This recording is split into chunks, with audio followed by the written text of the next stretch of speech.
नामदु नसल्ली अला रसूलिल करीम अम्माबाद फ़ाउज़ु बिल्लाहि मिनश शैतानिर रजीम बिस्मिल्लाहिर रहमानिर रहीम रब्बि इश्रह ली सदरी व यस्सिर ली अमरी वहलुल उक़दतम मिन लिसानी यफ़क़हू क़ौली। अस्सलामु अलैकुम व रहमतुल्लाहि व बरकातुहू। हमने लास्ट 193 आयत कवर की थी पारा नंबर 2 में सूरह नंबर 2 अल बकर की। ठीक है, तो हम 194 से स्टार्ट करते हैं। आऊज़ु बिल्लाहि मिनश शैतानिर रजीम बिस्मिल्लाहिर रहमानिर रहीम। हुर्मत वाले महीने के बदले हुर्मत वाले महीने हैं और हुर्मत अदले बदले की है। जो तुम पर जुल्म करे तुम भी उस पर उसी तरह का जुल्म करो और जो तुम पर किया गया है, और अल्लाह ताला से डरते रहा करो और जान रखो कि अल्लाह ताला परहेजगारों के साथ है। ठीक है, अब ये हुर्मत वाले महीने हैं, इसका मैं बता देती हूँ। जो हज के महीना और जो है उसकी बात हो रही है, तो उसमें एहराम बांधते हैं, तो उसमें कई चीज़ों के रिस्ट्रिक्शन होते हैं। खुजली नहीं करनी है, गुस्ल नहीं करना है, खुशबू वाला कुछ लगाना नहीं है, तो उसकी बात की जा रही है। और उसके अलावा जुल्म भी नहीं करना है, मतलब लड़ाई नहीं करनी है आपस में, ये सब का भी मना किया है। और अल्लाह की राह में खर्च करो और अपने हाथों में कष्ट में ना पड़ो, भलाई करो, अल्लाह भलाई करने वालों से प्रेम करता है ना। मतलब अपने हाथों को कष्ट में ना डालो, मतलब किसी पे जुल्म ना करो। और हज व उम्रे को अल्लाह ताला के लिए पूरा करो। हज व उम्रा खालिसतन अल्लाह के लिए होना चाहिए, नीयत उसमें वो होनी चाहिए। और हकीकत में दिल में भी होना नहीं, मतलब ऐसा नहीं कि आप लोग दिखावे के लिए हज कर रहे हो, तो ये सब के लिए मना किया है। और अगर तुम रोक दिए जाओ तो जो भी कुर्बानी का जानवर हो उसे कुर्बानी कर डालो और अपने सिर न मुंडवाओ जब तक कि कुर्बानी कुर्बानगाह तक न पहुंच जाए। और तुम में से जो बीमार हो या उसके सिर में कोई दर्द हो जिसकी वजह से वह सिर मुंडवा ले, तो उस पर फिदिया है कि चाहे तो रोज़ा रख ले या चाहे तो सदका दे दे या कुर्बानी करे। लेकिन जैसे ही शांति की हालत हो जाए तो जो उम्रे से लेकर हज तक तमत्तो है करे, तो बस उससे जो भी कुर्बानी मौजूद हो उसे कर डाले। जिसमें ताकत ना हो वो 3 रोज़े तो हज के दिनों में रख ले और 7 वापसी में यह पूरे 10 दिन हो जाएंगे। ठीक है, ये हज के कुछ कायदे कानून हैं वो बताए जा रहे हैं। उनके लिए हैं जो मस्जिद हरम के रहने वाले ना हो। अच्छा, ये सारी चीज़ें किन के लिए? जो मस्जिद हरम में रहने वाले ना हो, मतलब वहाँ पर रहते ना हो। अल्लाह से डरते रहा करो, जान लो कि अल्लाह ताला सख्त सजाएं देने वाला है। अब थोड़ा इसको डिटेल में जान लेते हैं। यानी हज या उम्रे का एहराम बांध लो तो उसको पूरा करना ज़रूरी है, चाहे नफली हज हो व उम्रा ही हो। ठीक है ना, जैसे कि एहराम बांध लिया, नियत कर लिया आपने, तो फिर जो भी कायदे कानून अल्लाह ने बताए हैं, शरीयत बताई है, उस हिसाब से पूरा उसको फॉलो करना है। वरना उसमें क्या हो जाता है, उसमें कुर्बानी करनी पड़ जाती है, उसका वो लगता है फ़ाइन। अगर रास्ते में दुश्मन या भयंकर बीमारी की वजह से रुकावट आ जाए तो एक जानवर, बकरी, गाय या ऊँट जो भी हो वह कुर्बानी देकर सिर मुंडा लो और एहराम खोल दो। जिस तरह नबी सल्लल्लाहु अलैहि वसल्लम आपके सहाबा ने हुदैबिया की जगह पर कुर्बानियाँ की बलि दी थी। हुदैबिया का मकाम हरम के हुदूद से बाहर है, फतहुल कदीर में आता है। और अगले साल उसकी कज़ा दो, जैसे नबी सल्लल्लाहु अलैहि वसल्लम ने 6 हिजरी वाले उम्रे की कज़ा 7 हिजरी में दे दी थी। यानी उसको कोई ऐसा रोग हो जाए या उसको सिर मुंडवाना पड़ जाए तो उसका फिदिया ज़रूरी है। हदीस के अनुसार ऐसे इंसान को चाहिए कि वो 6 भूखे लोगों को भोजन कराए, खाना खिलाए, 1 बकरी की कुर्बानी दे या 3 रोजे रखे। इन तीनों में से एक काम कर ले। ठीक है, किसके लिए कहा जा रहा है कि कुर्बानी से पहले सर मुंडवाना मना है। कुर्बानी कुर्बानगाह तक पहुंच जाए, कुर्बानी का पक्का हो जाए कि कुर्बानी हो चुकी है, उसके बाद सिर मुंडवाने का अरकान होता है। मतलब सारे अरकान उसके टाइम पीरियड पे होते हैं, स्टेप वाइज होते हैं। तो इसलिए उनको बोला है कि कभी ऐसा कोई बीमारी हो जाए या सरदर्द हो जाए और सिर मुंडवाना ज़रूरी हो जाए कुर्बानी से पहले, तो फिर अल्लाह ने उसमें राहत दी है कि उसमें क्या होना चाहिए कि 6 भूखे लोगों को खाना खिला दे या 1 बकरी की कुर्बानी दे दे या 3 रोजे रख ले। हज 3 तरह से किया जा सकता है, जिनके 3 नाम हैं। ठीक है ना, इफराद, सिर्फ हज के इरादे उनके लिए हैं जो मस्जिद हरम के रहने वाले न हो, अल्लाह से डरते रहो। जैसे कि एहराम बांधना, किरान, हज और उम्रा दोनों का इरादा एक साथ करके एहराम बांधना। इन दोनों हालतों में हज के सभी अरकान पूरे किए बिना एहराम खोलना जायज़ नहीं है।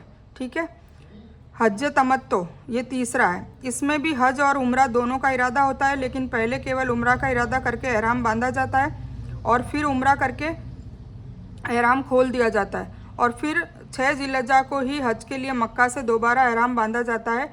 तमत्तो का मतलब है फ़ायदा उठाना, या एहराम उतार कर उम्रा और हज के बीच फ़ायदा उठा लिया जाता है। हज किरान और हज तमत्तो दोनों में ही एक जानवर की कुर्बानी देनी होती है। इस आयत में इस आयत में हज तमत्तो का हुक्म का बयान है। कुर्बानी देने की ताकत न हो तो 3 रोजे हज के दिनों में और 7 घर जाकर पूरा करें। हज के दिन जिनमें रोजे रखने 9 जिलहज्जा अराफात का दिन होता है, उससे पहले तशरीक के दिन है। ठीक है, तो ये हज के वक्त जब वैसे ट्रेनिंग में सारा कुछ बताया जाता है और हम लोग जो है वो हज ये करते हैं, हम लोग वो वाला हज करते हैं। मैं देखो नाम भूल रही हूँ, हज तमत्तो नहीं करते हैं। तमत्तो में तो ऐसा होता है कि एहराम आप बांध कर निकले हो और फिर लास्ट तक मतलब हज भी हो जाए आपका। तो अब बीच में मान लो 25 दिन आ रहे हैं तो फिर आप कैसे एहराम में, फिर आपको बहुत रिस्ट्रिक्शन वाला होता है, इसीलिए इसका नाम फ़ायदा उठाना हुआ है। पर ये बहुत रिस्ट्रिक्टेड होता है और इसमें कभी गलती हो जाए तो फिर कुर्बानियों पे कुर्बानी भी देनी पड़ती है जानवरों की, और नहीं तो फिर है ना आपको रोज़े रखने, ये सब है। तो इससे बेटर है कि अपन वो वाला हज करते हैं कि भाई एहराम पहन कर गए, उम्रा कर लिया एक बार और फिर एहराम को उतार दिया। उसके बाद जब भी हज शुरू होएगा 5 दिन का ही होता है, तो जब अराफात में और मीना में जब जाना होता है तब फिर वापस एहराम की नियत की जाती है और फिर वो 5 दिन ही एहराम का जो भी अरकान होते हैं वो करने पड़ते हैं। तो हम वो वाला हज करते हैं। ठीक है, तो ये सब ट्रेनिंग में बता दिया जाता है। तमत्तो और उसके कारण हदी रोजे सिर्फ उन लोगों के लिए जो मक्का वासी न हो। और यह सवाल जिकात जिलहज के 10 दिन, मतलब यह है कि उम्रा तो साल के दिनों में कभी भी हो सकता है, लेकिन हज तो मुकर्रर दिनों में ही होता है ना, ये तो आप सबको पता है। इसलिए उसका एहराम हज के महीने के सिवाय बांधना जायज़ नहीं है। फजल का मतलब है तिजारत और काम है, यानी हज का सफ़र करते वक्त तिजारत करने में भी कोई रुकावट नहीं है। कुछ लोग बोलते हैं कि वहाँ जाके तिजारत करते हैं, ये चीज़ गलत है, हज की नियत करके जा रहे हैं और तिजारत कर रहे हैं, ये चीज़ मना नहीं करी है। हुजूर पाक सल्लल्लाहु अलैहि वसल्लम के ज़माने में भी ये सब करा जाता था और जायज़ है, ये कुरान के वर्डिंग्स है। ठीक है, तुम पर अपने रब का फजल ढूंढने में कोई गुनाह नहीं। जब तुम अराफात से लौटो तो मशर हराम की तरफ अल्लाह का जिक्र करो और उसके ज़िक्र का बयान उस तरह करो जैसे कि उसने तुम्हें निर्देश दिए हैं, हालांकि तुम उससे पहले गुमराहों में थे। फिर तुम उस जगह से लौटो जिस जगह से सभी लोग लौटते हैं और अल्लाह ताला से इस्तिग़फ़ार करते रहो, बेशक अल्लाह ताला बख्शने वाला और रहम करने वाला है। ये जो बात बताई जा रही है ना वो पूरी हज की बताई जा रही है। जो हज कर चुके हैं उनको ये समझ में आ गई होगी, और जो नहीं करे हुए हैं उनको भी अरकान तो देखो सभी को पता है, और नहीं पता है तो जब इंशाल्लाह आप लोग भी, उम्मीद है सब लोग जाएं और उसमें ये सारे अरकान हम करते हैं, खुद ही करते हैं, तो वो सारी हज की ही बात आ रही है इसमें। ठीक है, फिर जब तुम हज के हर काम पूरे कर लो तो अल्लाह ताला को याद करो जिस तरह से तुम अपने बुजुर्गों को याद करते थे, बल्कि उससे ज़्यादा करो। कुछ लोग वह भी हैं जो कहते हैं कि हमारे रब हमें इस दुनिया में दे दे, ऐसे लोगों का आखिरत में कोई हिस्सा नहीं है। और कुछ लोग वह भी हैं जो कहते हैं ए हमारे पालनहार, हमें इस दुनिया में भलाई अता कर और आखिरत में भी भलाई अता कर और हमें जहन्नम के अजाब से बचा। ठीक है ना, तो ये क्या है, ये वो है हम जो पढ़ते हैं ना, रब्बना आतिना फिद दुनिया हसनतम वफिल आखिरती हसनतम वकीना अज़ाबन नार, ये रहा, वफिल आखिरती हसनतम वकीना अज़ाबन नार। इसका क्या मतलब है, कुछ लोग ये कहते हैं ए हमारे रब हमें इस दुनिया में भी भलाई अता कर और आखिरत में भी भलाई अता कर और हमें जहन्नम के अजाब से बचा। ये हज के वक्त पढ़ी जाती है कसरत से, और हमें भी हर नमाज में, फ़र्ज़ नमाज के बाद दुआओं में ये दुआ कसरत से पढ़नी चाहिए। ये वह लोग हैं जिनके लिए उनके अमलों का हिस्सा है और अल्लाह ताला जल्द ही हिसाब लेने वाला है। और अल्लाह ताला की याद उन गिनती के कुछ दिनों में करो, 2 दिन की जल्दी करने वाले पर कोई गुनाह नहीं है और जो पीछे रह जाए उस पर भी कोई गुनाह नहीं। यह परहेजगार के लिए है। और अल्लाह ताला से डरते रहो और जान रखो कि तुम सब उसी की ओर जमा किए जाओगे।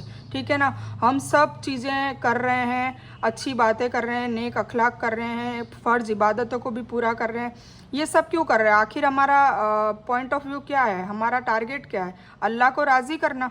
ठीक है ना, तो इसीलिए हम कुरान को भी अभी सीखने की कोशिश कर रहे हैं, समझने की कोशिश कर रहे हैं कि हम ये पढ़ें और अल्लाह ताला जो चाहता है वैसा करें, जो नहीं चाहता वो छोड़ दें, है ना। और गुनाहों की माफ़ी हमेशा मांगते रहें, क्योंकि जाने अनजाने में बहुत गुनाह हमारे से हो जाते हैं।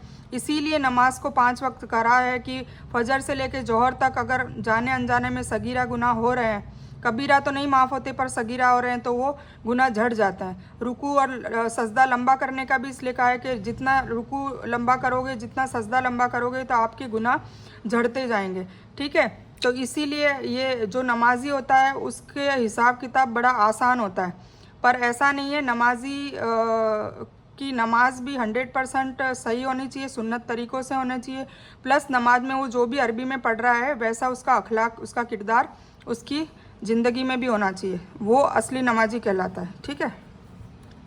अरब के लोग हज के बाद मीना के मुकाम पर मेला लगाते हैं और अपने अपने बुजुर्गों की तारीफ़ें करते हैं। मुसलमानों से कहा जा रहा है कि जब 10 जिलहज्जा को कंकरियाँ मार कर, कुर्बानी देकर, सिर मुंडवा कर, ये सारे अरकान है हज के, काबा का तवाफ़ करके और सफ़ा और मरवा के बीच सही करके छुटकारा पाओ, मतलब बिल्कुल आप फ्री हो जाओ, सारे अरकान कर लो। उसके बाद 3 दिन मीना में रुकना है, ठीक है ना, और वहाँ अल्लाह को बहुत ही बहुत याद करना है, जैसे कि जाहिलियत के दौर में तुम अपने बुजुर्गों की चर्चा करते थे वैसे बताया। मतलब तशरीक के दिन है 11, 12 और 13 जिलहज्जा, मतलब ईद के 3 दिन। इन दिनों में अल्लाह ताला के ज़िक्र से मतलब यह है कि ऊंची आवाज़ के साथ सुन्नत के एतबार से मुकर्रर तकबीर कहें, केवल फ़र्ज नमाजों के बाद ही नहीं। मतलब ये हाजियों के लिए बताया जा रहा है, अल्लाहु अकबर, ला इलाहा इल्लल्लाहु अल्लाहु अकबर वलिल्लाहिल हम्द, ये तेज़ तेज़ बोलकर चलना होता है। और वहाँ पे सभी बोलते हैं, जिन्होंने हज उम्रा किया होगा उनको पता होगा, हज किया होगा उनको पता होगा। यह है कि ऊंची आवाज़ के साथ सुन्नत के एतबार से मुकर्रर तकबीर कहें, केवल फ़र्ज नमाजों के बाद नहीं बल्कि हर वक्त यह तकबीर पढ़ी जाए। ये है आ गई अल्लाहु अकबर, ला इलाहा इल्लल्लाहु अल्लाहु अकबर वलिल्लाहिल हम्द। जमरात को कंकरियाँ मारते वक्त हर कंकरी के साथ तकबीर पढ़नी सुन्नत के मुताबिक है। जमरात को कंकरियाँ मारना 3 दिन बेहतर है, लेकिन अगर कोई 2 दिन के बाद मीना से वापस आ जाए तो उसका भी हुक्म है ना। 3 दिन लगातार मारनी होती है, वो अरकान है एक, पहला जमरात, दूसरा जमरात, तीसरा जमरात वहाँ पे लिखे हुए भी हैं। तो 3 दिन का होता है, फिर तीसरे दिन आपको वहीं से मक्का आपको रवाना हो जाना होता है, ठीक है, वरना फिर ये रिपीट करना होता है ये प्रोसीजर। और कुछ लोगों की दुनियावी बातें आपको खुश कर देती है, वह अपने दिल की बातों पर अल्लाह को गवाह करता है, हालांकि हकीकत में वह बड़ा झगड़ालू है। और जब वह लौट कर जाता है तो ज़मीन में फसाद फैलाने, खेती और नस्ल की बर्बादी की कोशिश में लगा रहता है, और अल्लाह फसाद को पसंद नहीं करता। और जब उससे कहा जाता है कि अल्लाह से डर, तो घमंड उसे गुनाह पर उकसा देता है। ऐसे के लिए सिर्फ जहन्नम ही है, और बेशक वह बहुत बुरी जगह है। और कुछ लोग वह भी हैं जो अल्लाह ताला की मर्ज़ी हासिल करने के लिए अपनी जान तक बेच डालते हैं, और अल्लाह ताला अपने बंदों पर बड़ी शफ़क़त करने वाला है ना। अल्लाह बुरे लोगों के लिए और अच्छे लोगों के लिए, दोनों के लिए बता रहा है कि दोनों के लिए जैसा वो कर्म करेंगे वैसी उनको फल मिलेगा। ए ईमान वालों, इस्लाम में पूरे तौर पर दाखिल हो जाओ और शैतान के पद चिन्हों की पैरवी न करो, वह तुम्हारा खुला दुश्मन है। अगर तुम निशानियों के आ जाने के बावजूद भी फिसल जाओ तो जान लो कि अल्लाह ज़बरदस्त और हिकमत वाला है। ये आयत कहते हैं कि हज़रत शुएब रूमी के लिए उतरी है। जब वह हिजरत करने लगे तो काफिरों ने कहा कि यह माल तो यहाँ का कमाया हुआ है, इसे हम साथ नहीं ले जाने देंगे। हज़रत शुएब रूमी ने यह सारा माल उनके हवाले कर दिया और धर्म साथ लेकर नबी सल्लल्लाहु अलैहि वसल्लम की खिदमत में हाजिर हो गए।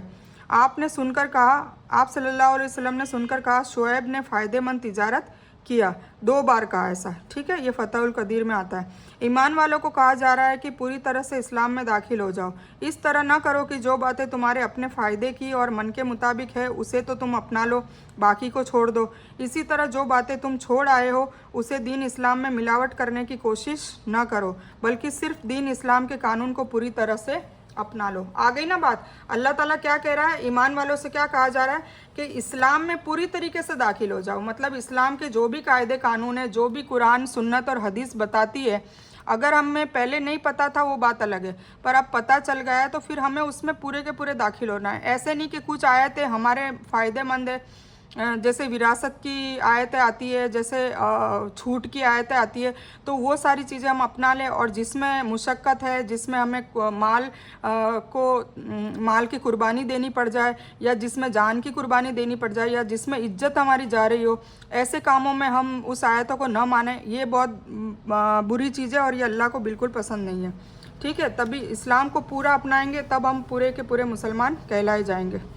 क्या लोगों को इस बात का इंतज़ार है कि अल्लाह ताला खुद बादलों को झुरमुट में आ जाए और फरिश्ते भी, और काम का अंत कर दिया जाए? अल्लाह ही की तरफ सभी काम लौटाए जाते हैं। इसराइल की औलाद से पूछो, बनी इसराइल आ गया ना, बनी इसराइल के बहुत जिक्र आएगा। इसराइल की औलाद से पूछो कि हमने उन्हें कितनी वाज़ेह निशानियाँ अता की थी, और जो अल्लाह ताला की नेमतें अपने पास पहुँचाने के बावजूद बदल डाले, वह जान ले कि अल्लाह ताला भी कठिन सजाएँ देने वाला है। बनी इसराइल ने किया था, मैंने आपको पहले भी बताया कि इनके ऊपर जब तौरेत नाजिल हुई थी मूसा अलैहिस्सलाम के ऊपर, बनी इसराइल के लोगों को, तो इन्होंने तौरेत में आयतों को फेरबदल किया, मतलब खुद की बातें भी डाल दी और कुछ आयतें छुपा दी, और ओरिजिनल जो तौरेत थी वो तो बिल्कुल छुपा दी। ठीक है, तो जो इनके मर्जी के मुताबिक जो कानून था अल्लाह का, जो इनको मानना था वो तो इन्होंने माना, और जो इनको इनकी सहूलियत नहीं थी वो कानून इनको नहीं मानना था, तो वो उसको हटा के और उसकी जगह जो इनको मानना था वो डाल दिया। तो ऐसे इन्होंने गुमराही के काम किए। ठीक है, तो अल्लाह ताला उनके लिए कठिन सज़ा देगा जो अपने पास से कोई भी बातों को घड़े वो जान ले। ठीक है ना। काफिरों के लिए दुनियावी ज़िंदगी मुज़य्यन कर दी गई है और वह ईमान वालों से हंसी मजाक करते हैं, मगर जो परहेजगार है क़यामत के दिन उनसे बहुत बड़े होंगे। अल्लाह ताला जिसे चाहता है बेशुमार करता है। अब ये क्या बताया, काफिर मतलब जो इनकार करते हैं, अल्लाह की आयतों का इनकार करते हैं, वो होते हैं काफिर। ठीक है ना। तो काफिर के लिए दुनियावी ज़िंदगी अच्छी कर दी है, मतलब उनको दुनियावी ज़िंदगी में शोहरत भी मिलेगी, दौलत भी मिलेगी, इज्जत भी मिलेगी, सब कुछ मिलेगा। और ईमान वालों की वो हंसी भी उड़ाएंगे। क्यों हंसी उड़ाएंगे? क्योंकि ईमान वालों को हर चीज़ का कुर्बानी देनी पड़ेगी। हो सकता है उनकी इज्जत भी ना हो, उनके पास धन दौलत ज़्यादा ना हो, उनके पास शोहरत ना हो, उनको बहुत तकलीफ़ें देखनी पड़े, उनको हर चीज़ की मुश्किलों का सामना करना पड़े। और ये भी हो सकता है कि वो इतने नेक होने के बावजूद भी लोग उनको जलील करते रहे, उनकी इज्जतें उछालते रहे। ये सब का सामना एक मोमिन को करना ही पड़ता है, एक ईमान वाले को करना पड़ता है, पर वो फिर भी सब्र करता है। क्यों? क्योंकि उसको क़यामत का पता है, उसको आखिरत का पता है, उसको ये भी पता है कि दुनिया की ज़िंदगी फ़ना होने वाली है और उसके बाद कभी भी मौत नहीं आएगी। तो वो वाली ज़िंदगी बहुत बड़ी है, मतलब वो ज़िंदगी का कोई अंत नहीं है। तो उस ज़िंदगी में उसको उसके फल मिलेंगे अगर वो दुनिया में ऐसी सब घटनाएं और परेशानियों का सामना झेल लेगा सिर्फ अल्लाह की रज़ा के लिए। तो अल्लाह ताला कह रहा है कि ऐसे लोगों को क़यामत के दिन बहुत ही कुछ मिलेगा। हकीकत में लोग एक ही उम्मत थे ना। फिर अल्लाह ताला ने नबियों को खुशखबरी देने और आगाह करने को भेजा। मतलब एक उम्मत कैसे थे? आदम अलैहिस्सलाम की सब पहले औलाद थे, फिर उसके बाद धीरे धीरे उम्मतों में बंटवारे हुए और धीरे धीरे चेंज हुए, तो फिर उनके लिए नबी आते रहे, और नबी आए तो हर 1000 साल के बाद वो उम्मत चेंज हुई, और फिर उम्मत चेंज हुई, फिर नए लोग पैदा हुए, नए गुट बने, तो उनके लिए फिर नए नबी आए। इस तरीके से मामला तब से चला आ रहा है। इस कुरान में कई उम्मतों का जिक्र आएगा, तस्करा आएगा कि उनको फना कर दिया। और अभी मैं बीच में आपको रोक रही हूँ, देखो ये बात आ गई है, इसलिए रोक रही हूँ कि अब हम जो उम्मत है, हम आखिरी उम्मत है, पर अब हमारा भी उम्मत में लोगों का तब्दीली का वक्त आ रहा है, जिससे के लिए सिर्फ 17 महीने हैं। तो उसमें जो नेक लोग होंगे वही टिके रहेंगे। बाकी नेक लोग कैसे? अपने हिसाब से नहीं, अल्लाह के हिसाब से जो नेक लोग होंगे, अल्लाह के कानून कायदे के हिसाब से जो असल में नेक लोग होंगे वो टिके रहेंगे, वही धरती पर बने रहेंगे, उन्हीं को कायम रखा जाएगा। बाकी सब फना हो जाएंगे, बाकी सब अजाब में मुब्तला होंगे। ठीक है ना। जैसे कि मैं याद दिला दूँ आपको, आगे आएगा, मूसा अलैहिस्सलाम की कौम में चंद बनी इसराइल के लोग थे जो ईमान लेकर आए थे। वो मूसा अलैहिस्सलाम के साथ समुद्र को पार कर गए, और बाकी जितने भी लोग थे जो काफिर थे, फिरौन बादशाह की जो भी टीम थी, वो सब गर्क हो गए समुंदर में। इसी तरह नूह अलैहिस्सलाम के साथ चंद लोग थे, ज़्यादा नहीं। स्कॉलर्स बताते हैं 80, कुछ लोग बताते हैं 7, इसमें हमको नहीं पढ़ना है, पर बहुत ही कम थे। और 950 साल की दावत के बाद भी इतने कम लोग ईमान लेकर आए। इवन उनकी बीवी भी नहीं लाई, और 4 बच्चों में से एक बच्चा भी नहीं लाया, तो उनको भी गर्क कर दिया गया समुंदर में। और जो उन लोगों को एक बोट बनाने का कहा था, एक नाव बनाने का कहा था, और उसमें वो लोग बच गए, और वो जूदी पहाड़ी पर वो बोट जाके टकराई और वो लोग बच गए। फिर उनसे वापस नस्लें चालू हुई। फिर हूद अलैहिस्सलाम की जो कौम आद है उसको भी गर्क कर दिया, कुछ लोग बचे रहे, फिर वो आगे बढ़ी। मतलब कुछ लोग बचे रहे जो नेक थे। ठीक है। अब वो वक्त हमारे लिए भी, क्योंकि ये हर पीरियड 1000 साल एक दिन के बराबर था, अल्लाह के लिए एक दिन और हमारे लिए 1000 साल। तो अब हमारा भी वो 1000 साल का पीरियड, खैर हमारा तो 1000 साल कब से ख़त्म हुआ, क्योंकि हमें सिर्फ एक ही उम्मत को 500 साल एक्स्ट्रा हुजूर पाक सल्लल्लाहु अलैहि वसल्लम ने दिलवाए थे जब शबे मेराज पे गए थे। शबे मेराज पे गए थे तो अल्लाह ताला ने कहा था कि तुम्हारी उम्मत के लोगों के लिए भी एक दिन है। ठीक है। तो हुजूर पाक सल्लल्लाहु अलैहि वसल्लम ने कहा कि मेरी उम्मत इतनी हकीर तो नहीं कि उनको आधा दिन भी न दिलवा सकूं। तो फिर अल्लाह ताला ने कहा कि आधा दिन और दिया। आधा दिन मतलब 500 साल, तो 1500 साल हो गए। अब वो 1500 साल में से जो अजाब का पीरियड जो आने वाला है, क्योंकि उम्मत तो चेंज नहीं होगी, क्योंकि हमेशा पहले तो क्या हुआ था कि उम्मतें चेंज हुई थी और उनके नबी और रसूल भी चेंज हुए थे, उन्हीं की उम्मत में से आते थे। अब तो हमारे हुजूर पाक सल्लल्लाहु अलैहि वसल्लम आखिरी नबी है ना, तो नबी तो अब आने से रहे, रसूल नबी कोई नहीं आएगा, पर उम्मत तो चेंज होएगी। क्यों? क्योंकि उम्मतों ने अपने काम नहीं करे, तो उनको एक टाइम लिमिट दी थी कि भाई ये भाई एग्ज़ाम लेते हैं, इम्तिहान लेते हैं, तो उसका एक टाइम लिमिट होती है। ऐसा थोड़ा ना होता है कि क़यामत तक वो लेते रहेंगे, तो एक टाइम लिमिट है। तो अब हमारा तो 1500 साल का टाइम लिमिट था। अब वो 1500 साल के में सिर्फ 2 साल या 17 महीने बचे हैं वैसे, ठीक है। तो वो 17 महीने के बाद परख हो जाएगी कि भाई कौन असली में अल्लाह ताला के हिसाब से चल रहा था और कौन नहीं। तो जो अल्लाह ताला के हिसाब से जो चल रहा होगा, जिसने सारी जिम्मेदारियां पूरी करी होगी, पूरी करने की कोशिश करी होगी, पूरी करने की नीयत करी होगी, तो उन लोगों को अल्लाह ताला बचा देगा।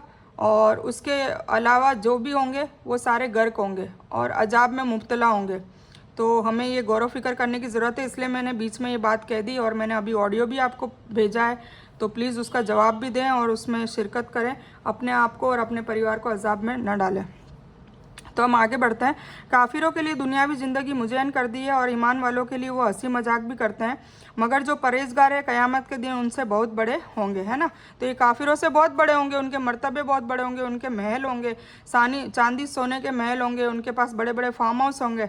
तो उस वक्त उनको जो अज़र जो दुनिया में उन्होंने भुगता है, जो मुश्किलात देखी है, उसका उनको इनाम मिल जाएगा। हकीकत में लोग एक ही उम्मत थे, फिर अल्लाह ताला ने नबियों को खुशखबरी देने के और आगाह करने को भेजा और उनके साथ किताब भी उतारी, ताकि लोगों के हर इख्तलाफ का फैसला हो जाए। और केवल उन्हीं लोगों ने जो उसे दिए गए थे अपने पास दलील आ जाने के बावजूद आपसी हसद और घमंड की वजह से उसमें इख्तलाफ किया। इसलिए अल्लाह ताला ने ईमान वालों के इस इख्तलाफ में भी सच्चाई की तरफ अपनी इजाज़त के ज़रिए हिदायत की, और अल्लाह जिसको चाहे सीधे रास्ते की तरफ रहनुमाई करता है। मिसाल के तौर पे मूसा की छड़ी, जिसके जरिए हमने जादूगरों के जादू को तोड़ डाला, समुंदर में रास्ता बनाया, पत्थर से 12 चश्मे निकाले, बादलों का साया, मन व सलवा का उतरना, और जो अल्लाह ताला की ताकत और हमारे पैगंबरों की सच्चाई के सबूत थे, लेकिन उसके बाद भी उन्होंने अल्लाह ताला के हुक्म की नाफरमानी की। और बनी इसराइल ने नाफरमानी की तो उनको भी 40 साल तक अजाब में मुब्तला कर दिया था। सूखा आ गया था, बहुत सारी चीज़ें हुई थी। आपने मूसा अलैहिस्सलाम की स्टोरी मैंने सुना है, उसमें सब चीज़ें पढ़ चुके हैं, आप सुन चुके होंगे। चूँकि मुसलमानों की अक्सरियत गरीबों पर मुश्तमिल है जो दुनियावी दौलत और आराम से मुक्त थे, इसलिए काफिर यानी मक्का के कुरैश उनका मजाक उड़ाते थे, है ना। क्योंकि जो सच्चाई पे चलेंगे, नेक होंगे, हराम की कमाई नहीं करेंगे, हलाल की कमाई पे रहेंगे, सब्र भी करेंगे और गुजारा अपना थोड़े बहुत में ही निकाल लेंगे, तो फिर जो काफिर लोग हैं, जो हर चीज़ जुल्म जाती जैसे भी हलाल हराम नहीं देखना है, बस कमाना है, वो अमीर होंगे। तो फिर अमीर गरीबों का बेशक मजाक तो उड़ाएंगे, पर उससे उल्टा हो जाएगा आखिरत में। आखिरत में ये लोग गरीब तो दूसरी बात है, इतने हकीर होंगे, इतना इनको मलामत होगी और इतनी इनको जहन्नम में अजाब पे अजाब दिया जा रहा होगा। और दूसरी तरफ यही जो गरीब है दुनिया में और नेक लोग हैं, इनके महलात होंगे, बागात होंगे बड़े बड़े, और इनको कभी न आने वाली मौत वाली ज़िंदगी मिलेगी। तो कितनी बड़ी बात है, ठीक है। तो अल्लाह ताला हमको भी नेक आमाल और अल्लाह ताला के हिसाब से जैसे नेक बंदा होना चाहिए वैसा हमारी इस्लाह करे और हमारे अमाल करे, आमीन। चूँकि मुसलमानों की अक्सरियत गरीबों पर आधारित थी जो दुनियावी दौलत और आराम से मुक्त थे, इसलिए काफिर यानी मक्का के कुरैश उनका मजाक उड़ाते थे, जैसा कि धनवानों का हर ज़माने में यही अमल रहता है। हर जगह है, अभी हमारे ज़माने में भी है कि जो ज़्यादा पैसे वाला होता है वो अपने गरीब, चाहे भाई बहन हो या पड़ोसी हो या ख़ानदान वाले हो, उनको हकीर समझ के उनकी उड़ाते हैं, होता है ना, उड़ाते हैं। तो उनको इन चीज़ों से बहुत बचने की ज़रूरत है, क्योंकि अल्लाह कब तख्ता उनका पलट दे कुछ नहीं कह सकते। आजकल तो दुनिया में ही पलट देते हैं, आखिरत में तो खैर इसकी सज़ा मिलनी ही मिलनी है, ठीक है। तो इस पर गौर फिक्र करें और अपनी इस्लाह करें। क्या तुम यह विचार कर बैठे हो, यह ख्याल कर बैठे हो कि जन्नत में चले जाओगे, है ना, मतलब बिना कुछ करे जन्नत में चले जाओगे? तो फिर जो कर रहे हैं, जो मुसीबत देख रहे हैं, जो सब्र कर रहे हैं, फिर उनका इनमें क्या फ़र्क रहेगा? तो करना तो पड़ेगा, जिम्मेदारी तो निभानी पड़ेगी।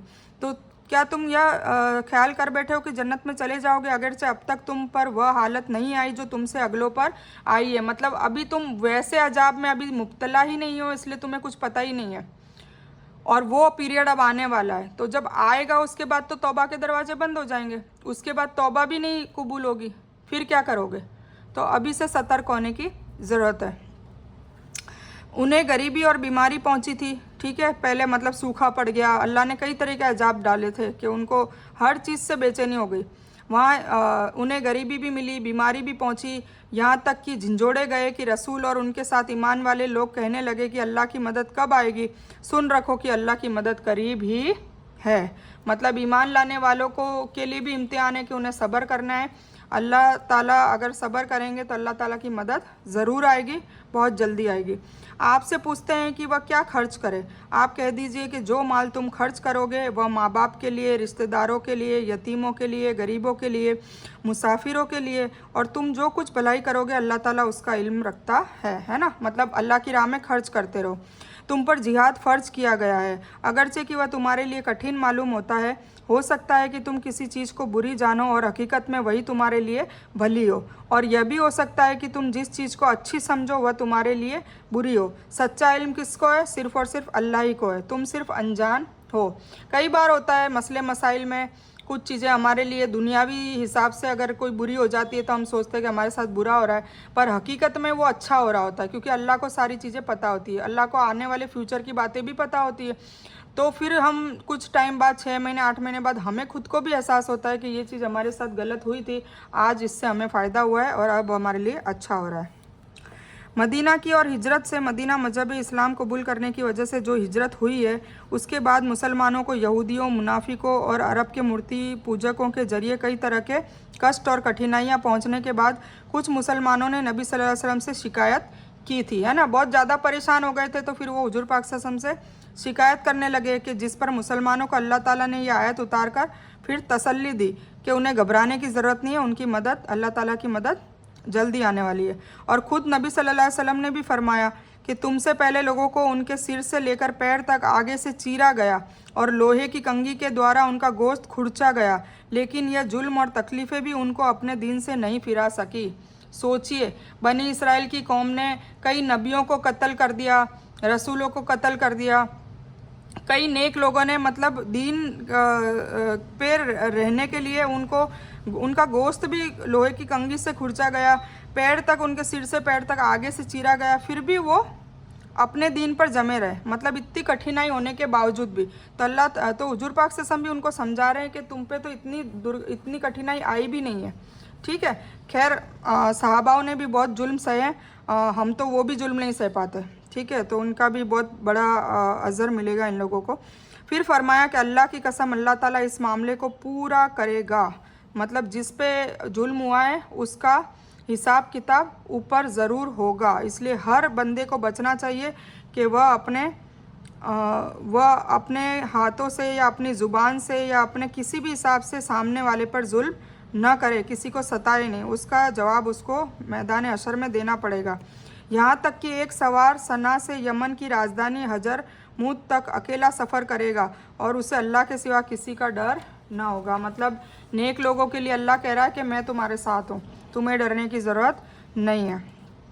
लोग आपसे हुर्मत वाले महीनों में जंग के बारे में सवाल करते हैं, आप कह दीजिए उनमें जंग करना बहुत बड़ा गुनाह है, लेकिन अल्लाह के रास्ते से रोकना, उनके साथ कुफ्र करना, मस्जिद हराम से रोकना और वहाँ के रहने वालों को वहाँ से निकालना अल्लाह के करीब उससे भी बड़ा गुनाह है, और फितना कत्ल से भी बड़ा गुनाह है। यह लोग तुमसे लड़ाई झगड़ा करते ही रहेंगे, यहाँ तक कि अगर उनसे हो सके तो तुम्हें तुम्हारे धर्म में फेर दें, और तुम में से जो लोग अपने धर्म से पलट जाए और उसी कुफ्र की हालत में मरे, उनके अमाल दुनिया और आखिरत के सभी बर्बाद हो जाएंगे। यह लोग जहन्नमी होंगे और हमेशा हमेशा जहन्नम में ही रहेंगे।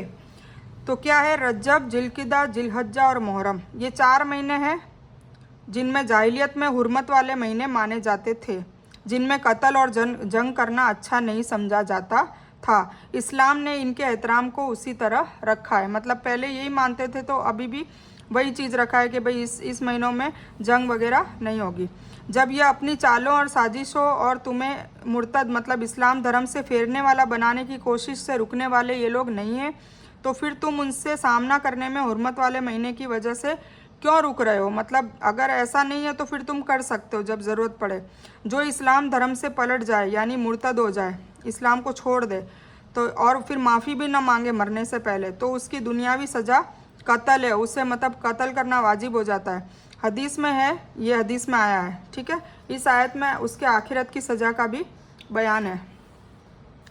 लोग आपसे शराब और जुए के बारे में भी सवाल करते हैं। अब शराब और जुए की बात है, आप कह दीजिए इन दोनों में बड़ा गुनाह है और लोगों को इससे दुनियावी फ़ायदा भी होता है लेकिन उसका गुनाह उसके फ़ायदे से कहीं ज़्यादा है। आपसे यह भी पूछते हैं कि क्या खर्च करें, आप कह दीजिए ज़रूरत से ज़्यादा को। अल्लाह ताला इसी तरह अपना हुक्म वाज़े तौर से तुम्हारे लिए बयान कर रहा है कि तुम सोच समझ सको, ठीक है। दुनियावी और आखिरत के अमलों को और आपसे यतीमों के बारे में भी सवाल करते हैं। आप कह दीजिए कि उनकी भलाई करना ही अच्छा है। तुम अगर अपने माल उनके माल में मिला भी लो तो वह तुम्हारे भाई हैं। बदनीयत और नेक नियत सबको अल्लाह पूरी तरह से जानता है और अगर अल्लाह चाहता तो तुम्हें कठिनाई में डाल देता। बेशक अल्लाह ज़बरदस्त और हिकमत वाला है। और मुशरिक औरतों से उस वक्त तक शादी न करो जब तक कि वह ईमान न ले आए।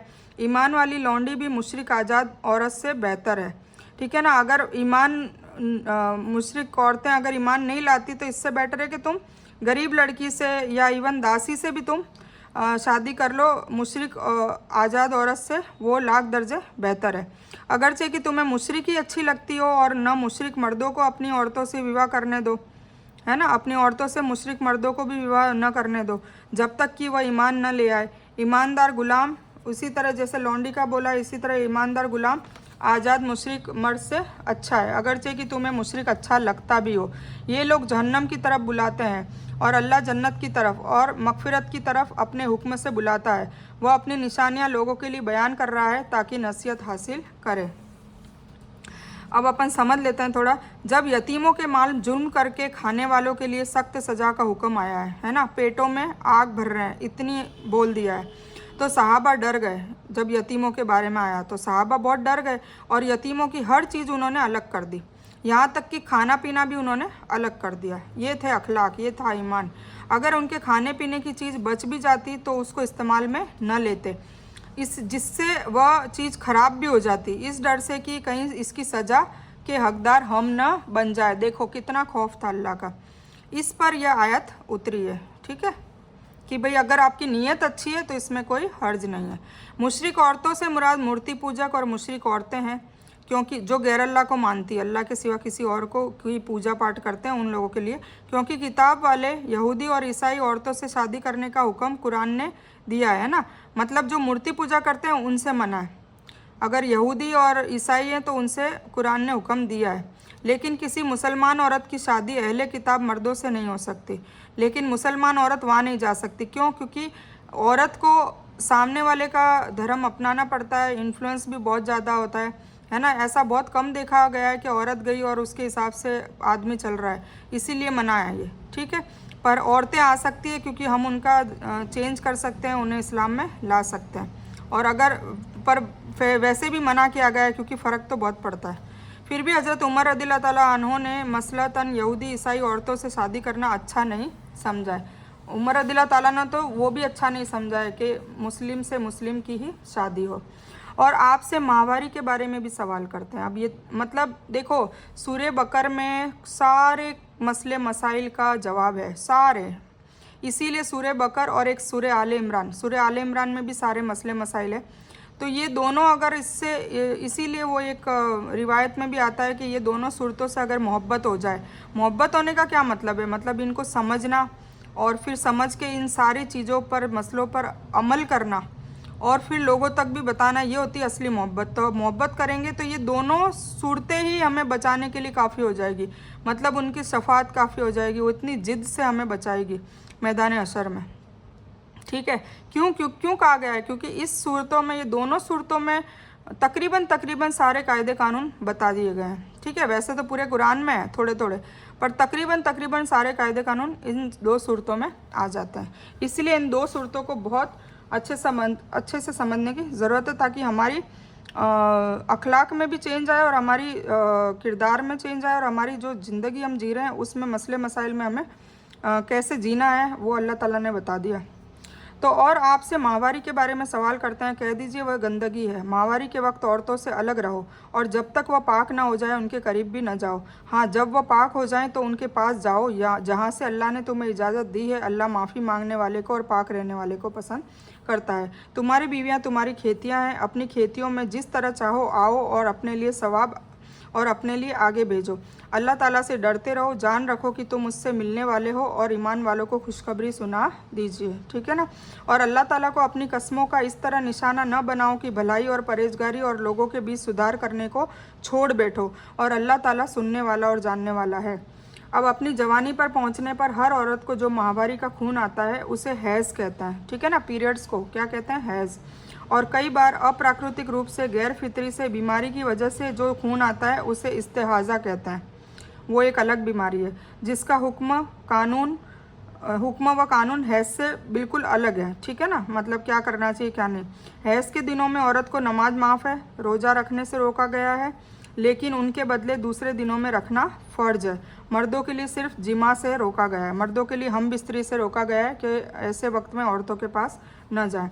अच्छा, नमाज माफ़ है मतलब नमाज उस वक्त की पढ़नी नहीं है, पर रोज़ा माफ़ नहीं है। रोज़े से रोका गया है, पर रोज़ा फिर पूरा करना है बाकी के दिनों में। ये ध्यान रखने की चीज़ है, क्योंकि फ़र्ज इबादत की कोई माफ़ी नहीं है, पर एक नमाज ऐसी है जो औरतों को जितने टाइम पीरियड में वो नहीं पढ़ रही उसकी कोई हिसाब किताब नहीं होगा। यानी गुस्से में ऐसी कसम मत उठाओ कि मैं फ़लाँ इंसान के ऊपर भलाई नहीं करूँगा, अल्लाह की कसम मैं उससे बात नहीं करूँगा, अल्लाह की कसम मैं उसको सबक सिखा के रहूँगा। ये सब के लिए अल्लाह ने बहुत बचने की ताकीद की है। यानी गुस्से में ऐसी कसम मत खाओ कि मैं फ़लाँ इंसान के ऊपर भलाई नहीं करूँगा, फ़लाँ इंसान से नहीं बोलूँगा, फ़लाँ इंसान के बीच सुलह नहीं कराऊँगा। इस तरह की कसमों में बारे में हदीस शरीफ में आया है, अगर इस तरह की कसम खा भी लो तो उसे जल्द से जल्द तोड़ दो। कसम का कफ़ारा है, क्या कफ़ारा है, कसम खाने के बाद अगर तोड़ दी जाए तो उसकी सज़ा अदा करो। उसके लिए सूरह अल-माइदा आयत नंबर 89 देखनी पड़ेगी। तो हम अभी देख लेते हैं।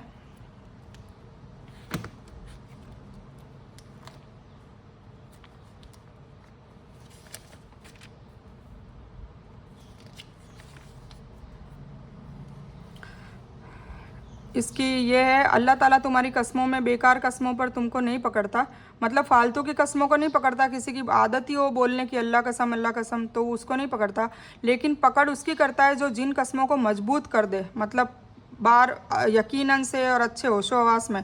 उसका कफ़ारा क्या है, 10 गरीबों को खाना देना, औसत दर्जे का। मतलब औसत दर्जे मतलब जैसा तुम खाते हो वैसा, ऐसे नहीं कि बस सस्ता कोई भी 50-80 रुपए की थाली पकड़ा दी और बस अपना, नहीं, अच्छे से खाना खिलाना है जो अपने घर वालों को तुम खिलाते हो। ठीक है, या उनको कपड़ा देना, या एक गुलाम या लौंडी को आज़ाद करना, और जिससे यह ना हो सके वह 3 दिन के रोज़े रखें। ठीक है, ये कफ़ारा समझ में आ गया। क्या क्या है, 10 गरीबों का खाना, ठीक है, एक कसम के बदले, एक गलत कसम के बदले, औसत दर्जे का होना चाहिए जो अपने घर वालों को खिलाते हो वैसा, या फिर उनको कपड़े देना, या फिर एक गुलाम या लौंडी को आज़ाद करना, या फिर ये कुछ भी ना हो सके तो फिर अल्लाह ने क्या कहा है, 3 दिन के रोज़े रखें। ठीक है, ये सज़ा है। अल्लाह ताला तुम्हें तुम्हारी उन कस्मों पर ना पकड़ेगा जो मजबूत ना हो, है ना, जो मतलब हंसी मजाक में कर दी या ऐसे ही कर दी, तुम्हें होश ही नहीं है, बात करते करते कर दी, गुस्से में कर दी, तो उसको नहीं पकड़ेगा। पर हाँ, तुम्हारी पकड़ उस चीज़ पर है जो तुम्हारे दिलों का अमल है, मतलब तुम एकदम पुख्ता होकर कर रहे हो, क्योंकि वो तुम्हें भी पता होता है और अल्लाह को भी पता है। तो अल्लाह ताला माफ़ करने वाला और सहनशील है। जो लोग अपनी बीवियों से न मिलने की कसम खाएं उनके लिए 4 महीने की मुद्दत है, फिर अगर वह लौट आए तो अल्लाह ताला बख्शने वाला और रहम करने वाला है। और अगर तलाक का इरादा ही कर ले तो अल्लाह ताला बहुत सुनने वाला और जानने वाला है। यानी जो बिना सोचे समझे और आदत के तौर पर हो, लेकिन जानबूझकर कसम खाना बहुत बड़ा गुनाह है। इयाला का मतलब है कसम खाने के हैं। अगर कोई शौहर कसम खा ले कि मैं अपनी बीवी के साथ 1 माह या 2 महीने या 1 महीने मिसाल के तौर पर संबंध बिल्कुल नहीं रखूँगा, फिर कसम की मुद्दत पूरी करके कोई संबंध स्थापित भी करता है तो कोई सज़ा नहीं है। और अगर फिर कसम की मुद्दत पूरी होने के पहले संबंध स्थापित कर ले तो कसम तोड़ने का कफ़ारा अदा करना होगा। 1 मिनट।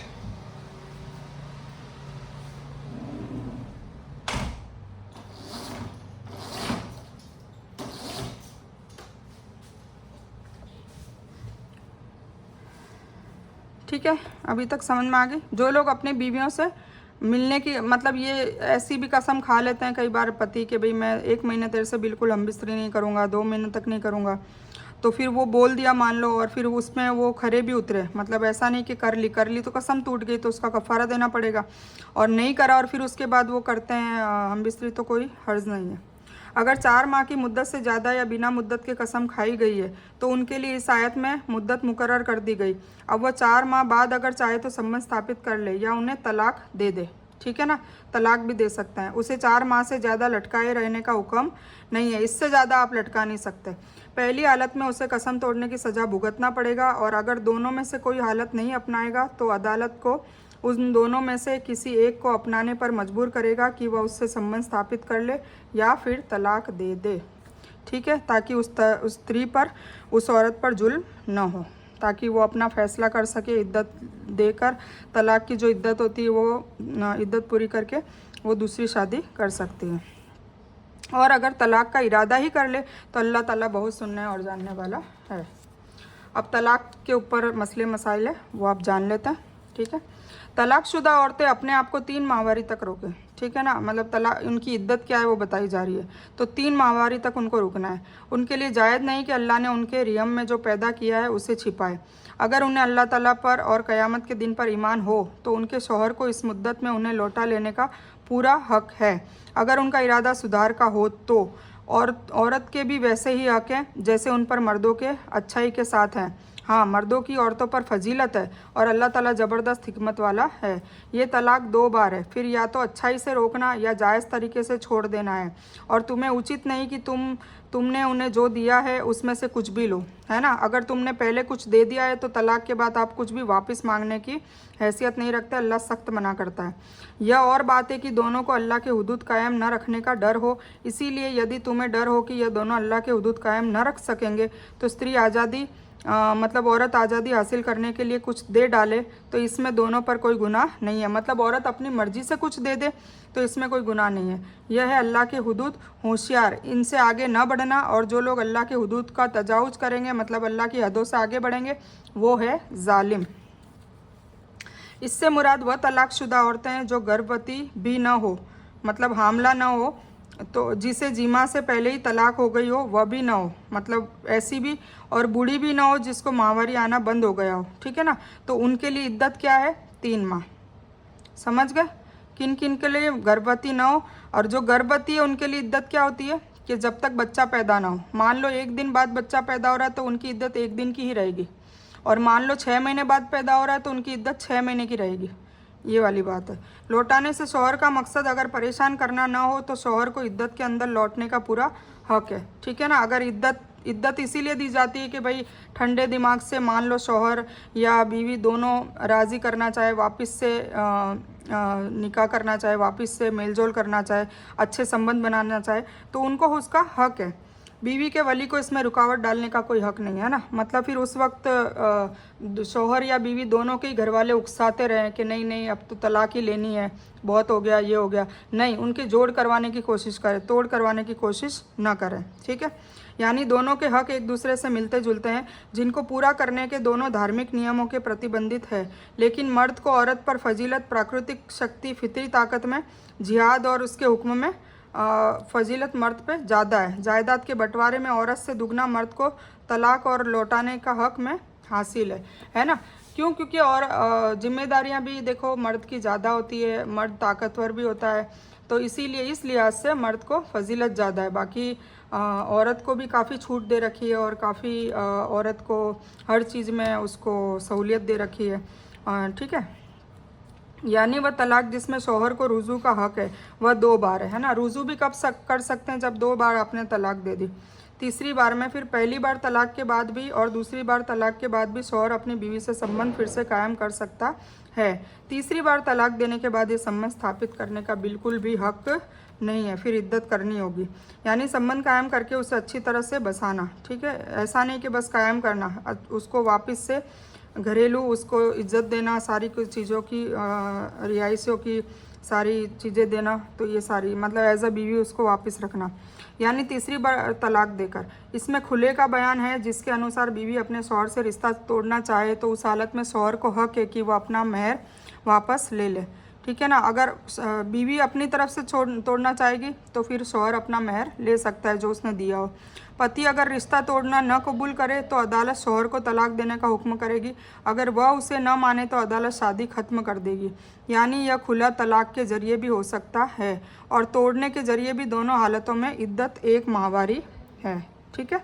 फिर यदि उसको तीसरी बार तलाक दे दे तो अब वह उसके लिए हलाल नहीं, जब तक कि वह स्त्री उसके सिवाय दूसरे से विवाह न कर रहे, ठीक है ना। मतलब वो फिर ये एक टाइप की सज़ा दे दी है कि उसको फिर दूसरे के साथ विवाह करना पड़ेगा। फिर उन दोनों में कोई मतलब जानबूझकर नहीं, नेचुरली अगर कोई लड़ाई होती है और वो तलाक देती है फिर वो वापस से उस पति से शादी कर सकती है, समझ गए आप। स्त्री उसके सिवाय दूसरे से विवाह न करे, फिर अगर वह तलाक दे दे तो उन दोनों को मेलजोल कर लेने में कोई गुनाह नहीं है, जबकि वे जान ले कि अल्लाह के हुदूद को कायम रख सकेंगे। यह अल्लाह ताला के हुदूद हैं जिन्हें वह जानने वाले के लिए बयान कर रहा है। और जब तुम औरतों को तलाक दो और वह अपनी इद्दत 3 माहवारी की मुद्दत को ख़त्म करने के करीब ही हो तो अब अपने अच्छी तरह से बसाओ या भलाई के साथ अलग कर दो और उन्हें नुकसान पहुंचाने के मकसद से जुल्म व ज्यादती करने के लिए न रोको। जो इंसान ऐसा करेगा उसने अपनी जान पर जुल्म किया।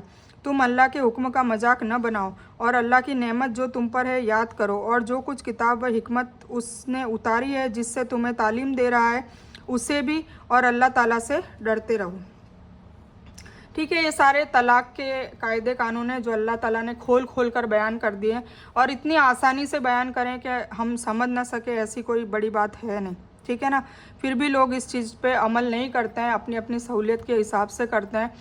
तो ये बहुत समझने की ज़रूरत है। अल्लाह के कायदे कानून तो देखो मानने ही पड़ेंगे, वरना हम जालिम हो जाएंगे और अगर हम जालिमों में आ जाएंगे तो फिर हमारे पर अजाब आएगा।